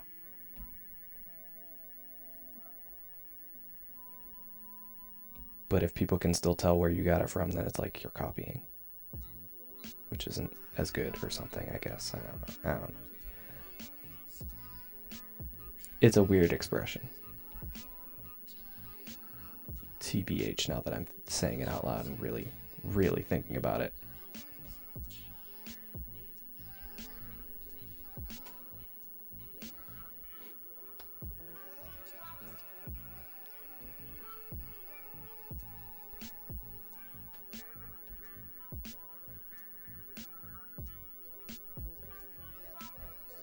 Maybe I'll do a couple more down here.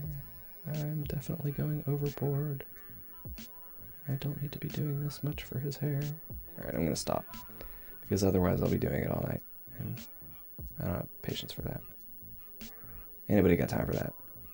As they say.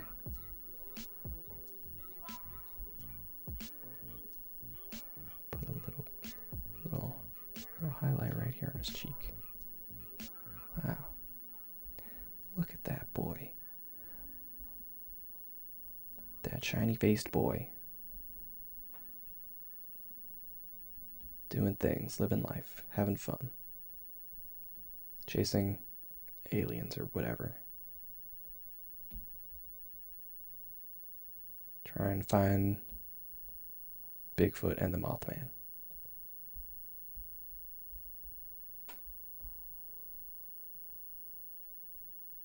Play cards with Mothman. I should play Inscription again, actually. I don't think I will tonight. Unless you guys like really, really want me to, I guess. Maybe I might play for a little while and you guys can watch me be bad at cards again. But I feel like I'm not that far in that game. And I haven't played it since the last time I streamed. I'll do one more right here, and that'll be where I stop. Silver, hello! Welcome!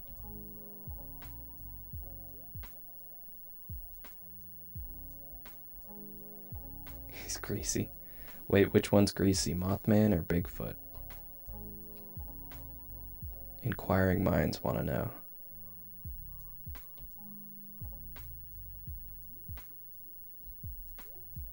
Which cryptid is the greasiest? Place your bets now. Text your vote to American Idol at whatever their phone number was.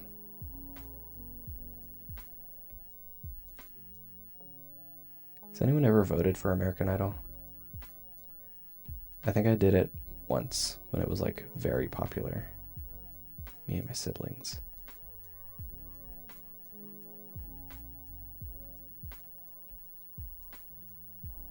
But I wonder if that's like still a thing. Is that show even still on the air? Did it get replaced by like X Factor or whatever that show's called?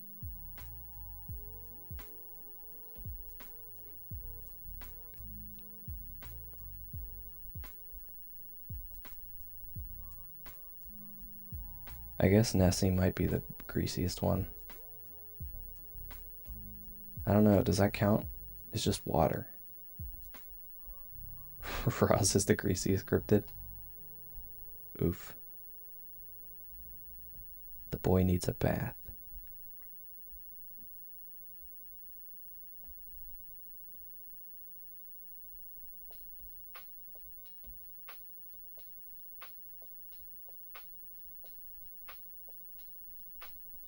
Actually, maybe I won't play Inscription.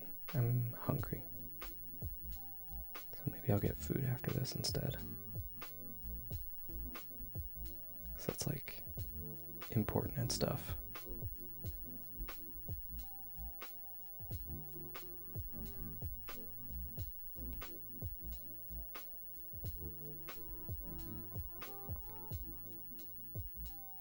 Oh, that's too far.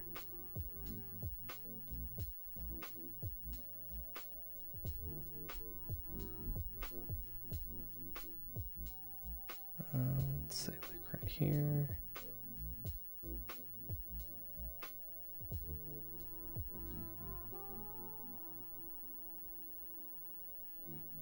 I'm just sort of generally trying to think of like whereabouts the light would hit, and I'm just kind of tossing little triangles in those places basically for the most part, little polygons.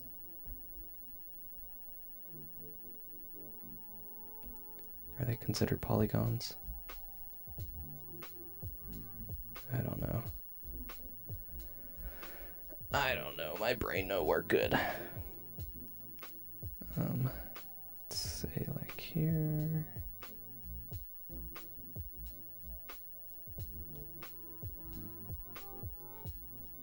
My general practice for these type of elements, for lack of a better term, is to just sort of like very roughly and loosely put in a shape that's like way bigger than I need it to be, and then come back and sort of sculpt it down to whatever the actual shape is that I want.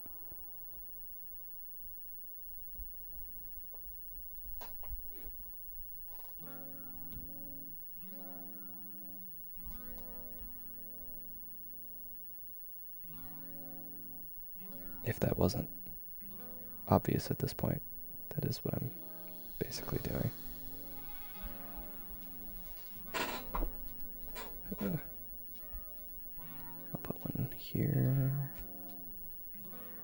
I'm definitely getting carried away. I can tell. I'm doing too much. I'm being extra, as the kids would say.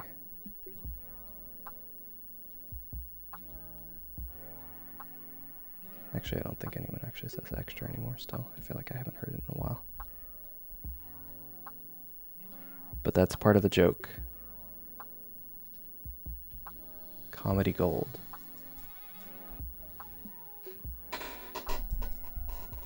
Roz was the dustiest. I would say it was actually probably Junior. Because he actually does stuff outside. Roz would probably stay inside for most of the time. I'll put one here. I'm trying to not put a ton on his chest area because I know he has that graphic on his shirt. I don't want it to get too lost in a bunch of like highlights and things.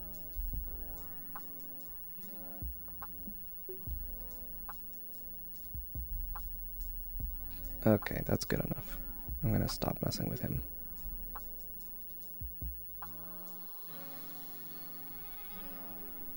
Because otherwise I will never get done. I'll be here forever.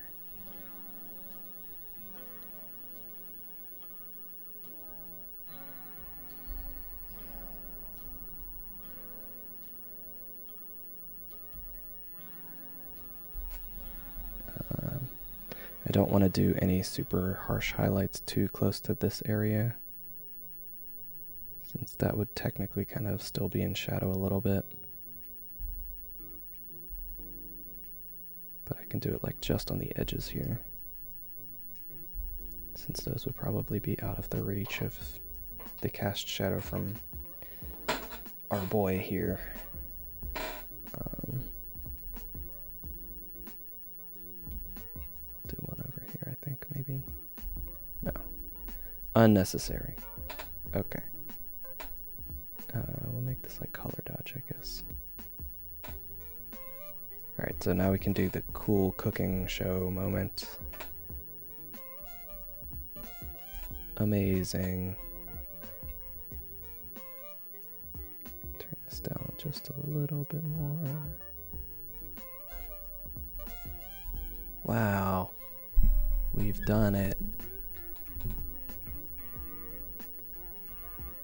Oh. Oh yeah, I'm glad that you enjoyed it, Silver.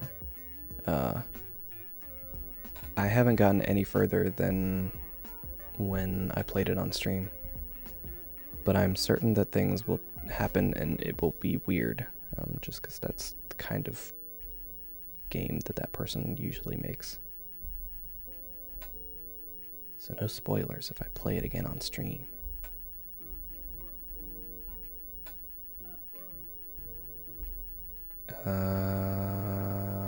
Yeah. So now I'm gonna do a thing, because I have some time, where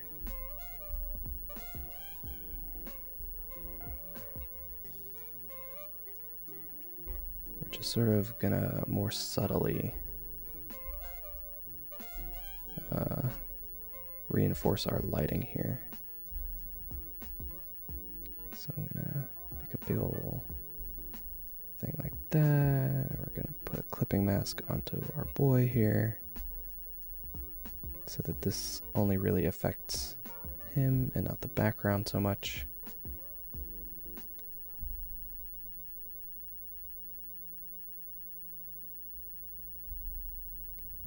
We'll say something like this.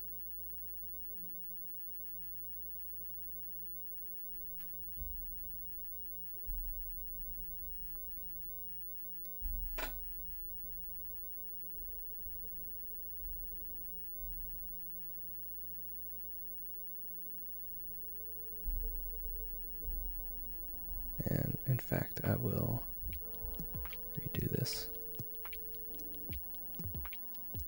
Sort of more fit.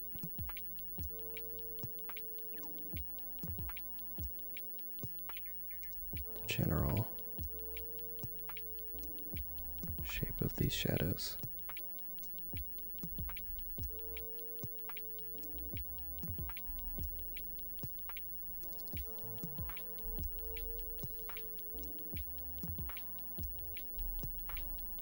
Oh, I forgot to get his beard, so I will do that.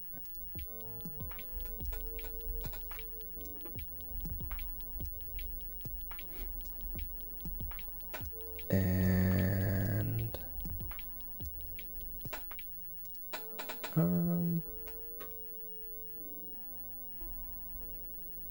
still feels so bright. Where's that other one? Overlay. Overlay's better here. So then I'm gonna do that same thing basically, but this time on top of all of my line art layers as well.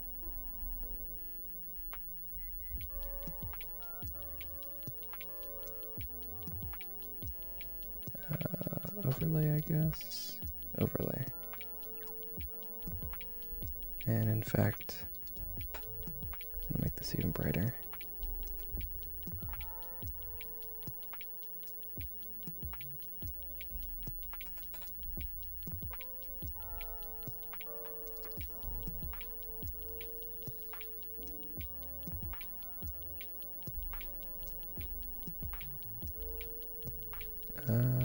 This one. And we'll add just a little, like a little bit of a vignette around these edges to sort of lead your eye to our focal point, which is the boy.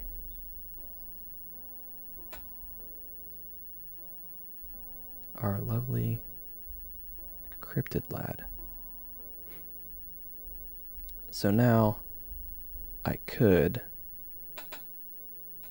I won't, but I could, if I really wanted to, make another layer and do some like color holds here, which are those things where like the harsh parts of the lines get colored in, but since the lighting is kind of coming from like behind the camera, sort of like in a direction sort of like the way my pencil is currently pointing,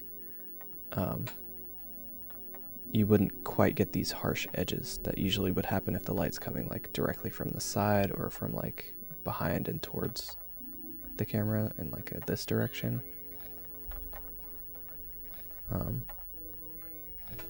So I'm not going to do color holds here because it doesn't quite make sense for the light based on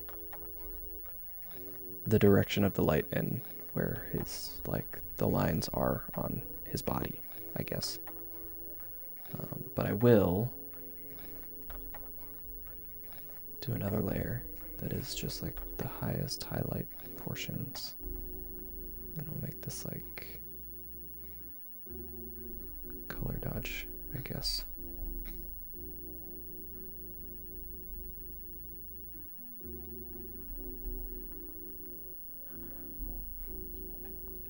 And this is just going to be like all of the very brightest stuff, actually. It's probably only going to be those things, because on anything else it's going to look very shiny. So I'll stop there. Now, I'm going to copy all of my layers and flatten them. I'm going to duplicate this so I don't have to do that step I just did again. Turn that off. So now what I'm going to do is come in and add a gradient map.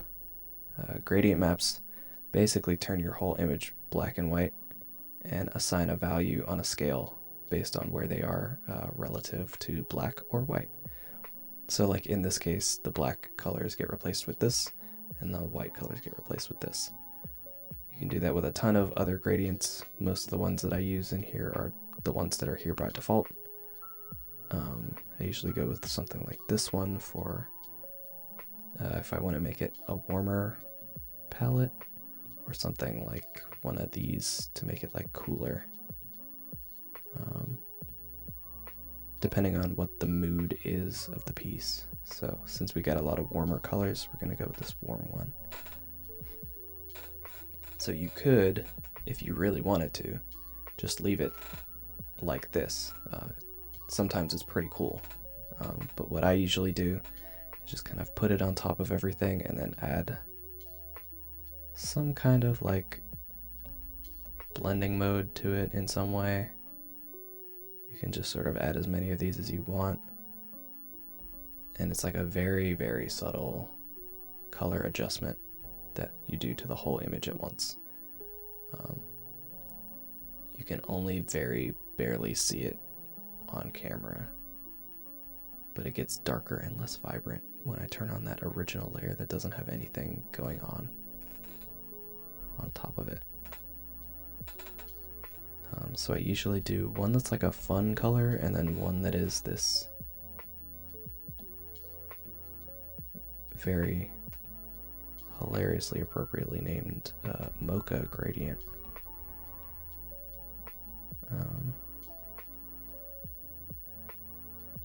I did not name it that, it is just what it is called. And that usually just kind of brightens everything up if I use the right blending mode, or makes the shadows darker. So again, it's like impossible for you to see on this camera, but you gotta trust me. The colors now are much more vibrant and bright than they would be if I didn't turn these on. So since I'm done with those, I can get rid of that. And then I will group all of these and put them on top of everything else. And last but not least, we will sign our name. My instinct is to put it here, but that feels like it's gonna be so noticeable. But I'm doing it anyway.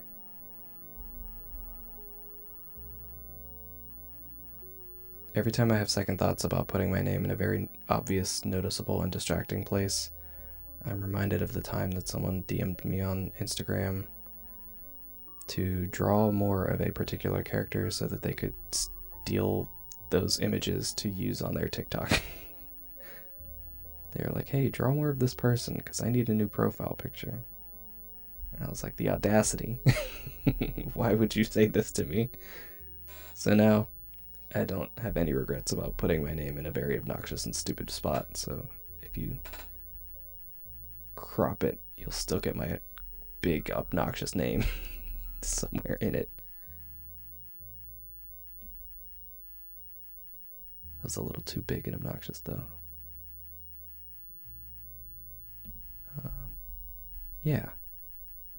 Yeah. We done it. I remembered how colors work, you guys. Wow. So we'll do this while I do the attempt at wrapping up the show. Oh, that's why it's been so quiet. I didn't have the beach sounds on this whole time. I completely forgot about it. Oh well, it's fine. It's fine. Forget it. It's fine. But yeah, so that has been a drawing. We done it. We done did it. Somehow. I should be back again on like Wednesday, maybe, probably. I've been so far away from this microphone also.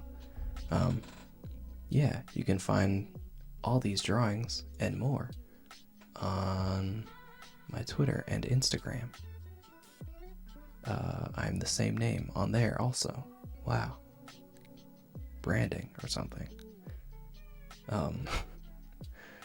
Yeah, so I'm gonna go now. I hope everyone has a wonderful week. Go out and do something really cool for someone, and maybe something really cool will happen to you later. Or just do it because it's nice to do good and fun things for people. Wait, why did that stop there? Why did my time lapse suddenly stop? That's weird. I don't know. It doesn't matter. It's not important. Yeah, I'll be back on like Wednesday or something maybe. So, until then. Oh geez. Oh no. Cheesemo. Oh no, I'm so sorry. Oh, Cheesemo. Cheesemo, I'm wrapping up the stream, Cheesemo. Oh no, Raiders. Raiders, I'm so sorry. This is so inopportune. Oh geez, Paper Gabe. Oh no, you've followed me. I appreciate it, and thank you, but also I'm ending the stream. Oh no. Well, unfortunately, that is where I'm ending the stream tonight. Like I said, maybe I should be back on Wednesday. Um, Thanks everybody for joining. Thank you Raiders for saying hi, even though I'm about to end the stream. I guess I could pay it forward or something. Let's see. I can raid now. Let's Jeez. Boy howdy. Let's, I guess, can I raid Bob Ross? Is that allowed? I'm gonna raid Bob Ross. If I can. So that way you guys can still have some chill art vibes or whatever. Oh boy. Boy howdy. Am I allowed to raid Bob Ross? Okay, let's raid Bob Ross. Okay, good. Oh man. Well, hopefully maybe you guys will tune in on Wednesday or whatever. So yeah, if you want to find this drawing, it'll be on Instagram in like 5 minutes or something. And Twitter also. So have a good week. You're all wonderful and amazing. And I'll see you whenever it is that I see you. Oh, wait, nope. Not allowed to raid Bob Ross, I guess. It doesn't want me to. Well, I guess I'm just gonna end this. A comedy of errors here at the end of the stream. Okay, goodbye.